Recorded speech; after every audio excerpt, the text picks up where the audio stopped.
భారత్పై పాక్ ప్రధాని షరీఫ్ మరోసారి అహంకార వ్యాఖ్యలు చేశారు. అమెరికాలో పాక్ ఆర్మీ చీఫ్ మునీర్ అణ్వాయుధ బెదిరింపులు మరవక ముందే షరీఫ్ మళ్లీ బెదిరింపులు మొదలుపెట్టాడు.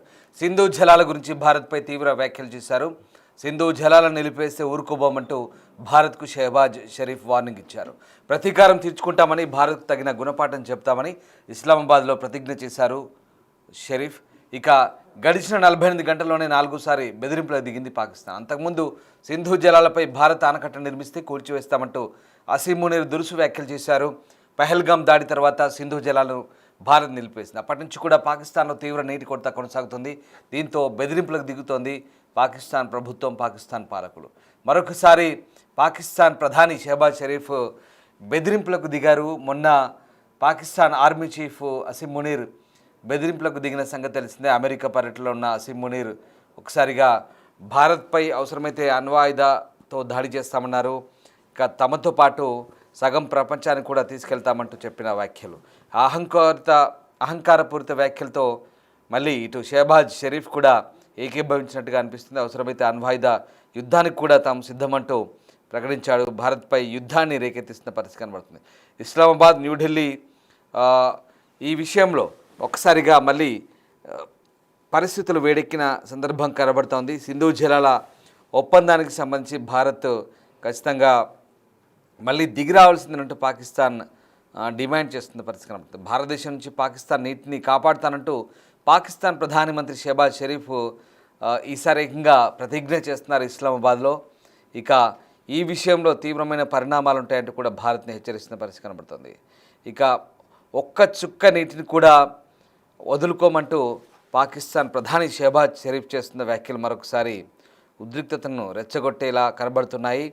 పహల్గామ్ ఉగ్రదాడి జరిగిన తర్వాత భారతదేశం పాకిస్తాన్పై వరుస చర్యలు తీసుకుంది. 1960 నాటి సింధు జలాల ఒప్పందాన్ని రద్దు చేసుకుంది.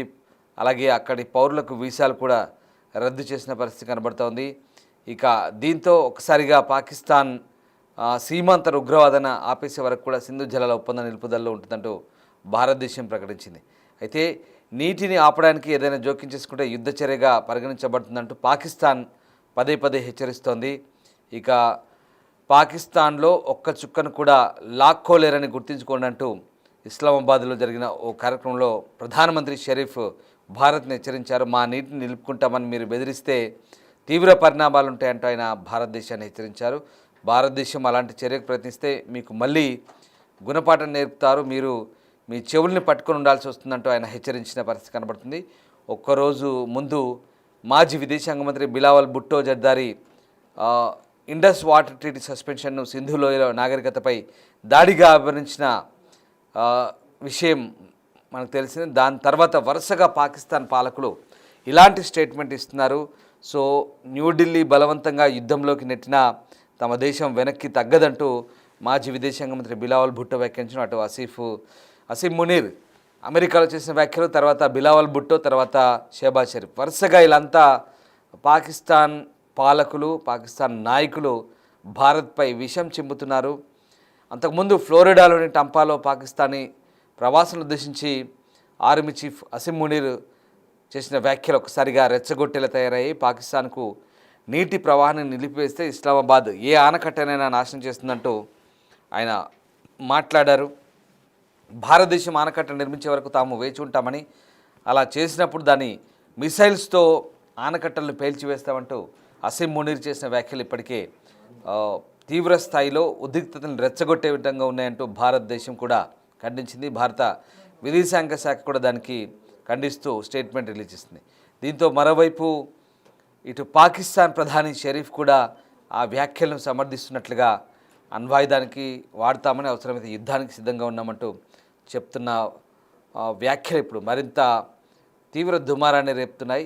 ముఖ్యంగా శత్రువు ఒక్క చుక్క కూడా లాక్కోలేదు అంటూ సింధు ఒప్పందంపై మునీర్తో కలిసి పాకిస్తాన్ ప్రధాని షెహబాజ్ ఒక్కసారిగా ఈ వ్యాఖ్యలు చేయడం మరింత ఆందోళన కలిగిస్తున్నట్టుగా కనబడుతుంది. సో మొత్తం మీద పాకిస్తాన్ జీవనాడిగా వాళ్ళు ఆ నదిని అభివర్ణించారు. అంతర్జాతీయ ఒప్పందాల ప్రకారం దేశ హక్కులపై ఎటువంటి రాజీ ఉండదంటూ ప్రకటిస్తున్నారు. సో పహల్గామ్ ఉగ్రదాడిలో 26 మంది మృతి చెందిన తర్వాత భారతదేశం ఈ ఇండస్ వాటర్ ట్రీటీని నిలిపేసిన సంగతి తెలిసిందే. దీంతో వరుసగా ఉద్రిక్తతలు చోటు చేసుకున్నాయి. అయితే పాకిస్తాన్ పాలకులు చేస్తున్న ఈ వ్యాఖ్యలు ఒక్కసారిగా మళ్ళీ పరిస్థితిని ఉద్రిక్తంగా మార్చేలా కనిపిస్తున్నాయనే వాదనలు వినిపిస్తున్నాయి. భారత్కు తీవ్ర హెచ్చరికలు జారీ చేయడం, ప్రతీకారం తీర్చుకుంటామంటూ బెదిరించడం మరొకసారి పాకిస్తాన్ పాలకుల వైఖరికి అద్దం పడుతుంది. భారతదేశానికి కొత్త కొత్త బెదిరింపులు చేస్తున్నారు. పాకిస్తాన్ ప్రధాని భారత్ను ఒక్క చుక్క నీటిని లాక్కోవడానికి కూడా అనుమతించబోమంటూ చెప్తున్న పరిస్థితిని ప్రస్తుతం మళ్ళీ భారత్ పాకిస్తాన్కు ఉద్రిక్తతలు పెంచే విధంగా ఉన్నట్టు విశ్లేషకులు కూడా భావిస్తున్నారు. తిరిగి భారత్ పైనే నెపం నెట్టే ప్రయత్నం చేస్తున్నారు. సో ఆ రకంగా భారతదేశంపై పాకిస్తాన్ పాలకులు, పాకిస్తాన్ మిలిటరీ పాలకులు కావచ్చు, వీళ్ళంతా కూడా వరుస హెచ్చరికలు జారీ చేసిన నేపథ్యంలో మరొకసారి ఈ అంశం ఉద్రిక్తతలకు దారితీసే అంశంగానే కనబడుతుంది. Pakistan army chief field marshal Asim Munir, అలాగే ఆ దేశ విదేశాంగ మంత్రి బిలావల్ భుట్టో, తర్వాత ఇప్పుడు మళ్ళీ దేశ ప్రధాని షెహబాజ్ షరీఫ్ చేసిన ఈ వ్యాఖ్యలన్నీ కూడా ఒకసారిగా పాకిస్తాన్లో భారత వ్యతిరేక వైఖరి మనకు చాలా క్లియర్గా కొట్టేసినట్టుగా కనబడుతుంది. సో మొత్తం మీద పాకిస్తాన్ పాలకులు మళ్ళీ భారత్ను రెచ్చగొట్టడం చూస్తుంటే ఉద్రిక్తతలు మళ్ళీ తలెత్తలా ఉన్నాయనే అనుమానాలు కూడా వ్యక్తమవుతున్నాయి. అయినప్పటికీ కూడా భారత ప్రభుత్వం చాలా ఓపిక్గా నిశ్చితంగా వారి వ్యాఖ్యలను గమనిస్తోంది. ఎట్టి పరిస్థితుల్లో వాళ్ళు రెచ్చగొట్టినా కూడా భారత్ పెద్దగా లెక్క చేయట్లో చాలా లైట్ తీసుకుంటున్న పరిస్థితి కనబడుతుంది. ఈ నేపథ్యంలో ఒకసారిగా పాకిస్తాన్ పాలకులు భారత్పై చేస్తున్న ఈ వ్యాఖ్యల్ని అంతర్జాతీయ సమాజం కూడా గమనిస్తోంది. ముఖ్యంగా ఇండస్ వాటర్ ట్రీటీ విషయంలో పాకిస్తాన్ పాలకులు చేస్తున్న ఈ రెచ్చగొట్టే వ్యాఖ్యలపై అయితే భారత విదేశాంగ శాఖ ఎప్పటికప్పుడు గమనిస్తుంది. ఆ రెచ్చగొట్టే ప్రసంగాలను, వ్యాఖ్యలను ఖండిస్తూ వస్తుంది. పాకిస్తాన్ పాలకులు భారత్కు గుణపాఠం నేర్పుతారంట. ఒక్క చుక్క కూడా వదులుకోమంటున్నారు. పైగా భారత్కు గుణపాఠం చెప్తారంట. భారత్కు గుణపాఠం చెప్పడం అంటే ఇప్పటికే ఆపరేషన్ సింధూర్లో భారతే కదా మీకు గుణపాఠం చెప్పింది.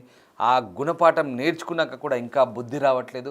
ఓవైపు ఒకడు అమెరికాలో మాట్లాడతారు, ఒకడేమో పాకిస్తాన్లో ఉండిన మాజీ పాలకుడు మాట్లాడతాడు, ఒక పాకిస్తాన్ ప్రధాని మాట్లాడతాడు. అంటే వరుస ప్రకటనలు, అంటే ఇదంతా కూడా చాలా వ్యూహాత్మకంగా చేస్తున్న ప్రకటనలుగా అర్థమవుతుంది. వరుసగా ఇలాంటి బెదిరింపు ధోరణులకు దిగడం ద్వారా భారత్పై ఒత్తిడి పెంచాలనే ఆలోచన బహుశా పాకిస్తాన్ పాలకులకు అనిపిస్తుంది. ఎందుకంటే మనం ఇండస్ వాటర్ ట్రీట్ని నిలిపేయడం ద్వారా పూర్తిగా పాకిస్తాన్లో పరిస్థితులు మారిపోయాయి.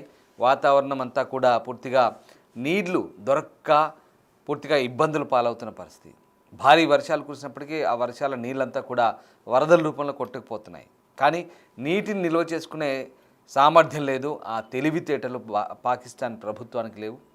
అక్కడ ఉన్నటువంటి ఆ భారీ వర్షాలు, వరదలన్నీ కూడా పూర్తిగా తిరిగి అరేబియా సముద్రంలో కలిసిన పరిస్థితి. కానీ ఇక్కడ భారత్ నుంచి వచ్చే నీటిని మాత్రం కావాలంటున్నారు. భారత్లో మాత్రం రక్తం పారిస్తామంటున్నారు. అయితే భారత ప్రభుత్వం చాలా క్లియర్గా చెప్పింది, ఉగ్రవాదాన్ని, రక్తపాతాన్ని పక్కన పెడితేనే చర్చలు జరుపుతాం, మళ్ళీ ఇండస్ వాటర్ ట్రీటీని అవసరమైతే ఆ విషయంలో ఆలోచిస్తామని చెప్పారు. కానీ పాకిస్తాన్ పాలకులు బెదిరింపు ధోరణులు దిగుతున్నారు. తమ దగ్గర అణ్వాయుధాలు ఉన్నాయంటున్నారు.